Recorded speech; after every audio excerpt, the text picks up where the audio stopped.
Izina ry'Imana Data na Mwana Roho Mutagatifu. Amen. Marayika yashoje ubutumwa bw'Imana kuri Mariya, maze Mariya asamishwa na Roho Mutagatifu.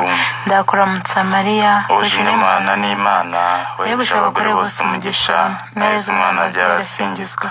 Mariya Mutagatifu umubyeyi w'Imana, urayidusabira tw'abanyabyaha kuri ubu n'igihe tuzapfira. Amen. Dore ndi umuja wa Nyagasani, ibyo uvuze bingirirweho. Ndakuramutsa Mariya, uje n'Imana n'Imana, wahebuje abagore bose umugisha, na Yezu umwana wabyara arasingizwa. Mariya Mutagatifu umubyeyi w'Imana, urayidusabira tw'abanyabyaha kuri ubu n'igihe tuzapfira. Amen. Nuko Jambo yegera umuntu abana natwe. Ndakuramutsa Mariya, uje n'Imana n'Imana, wahebuje abagore bose umugisha, na Yezu umwana wabyara arasingizwa. Mariya Mutagatifu umubyeyi w'Imana, urayidusabira tw'abanyabyaha kuri ubu n'igihe tuzapfira. Amen.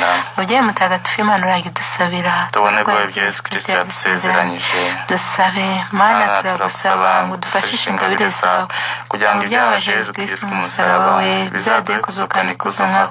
Twabibwiwe na marayika yuko umwana wawe yigize umuntu, ibyo turi gusaba kubwa Yesu Kristo umwami wacu. Amina. Ku izina ry'Imana Data na Mwana na Roho Mutagatifu. Amina.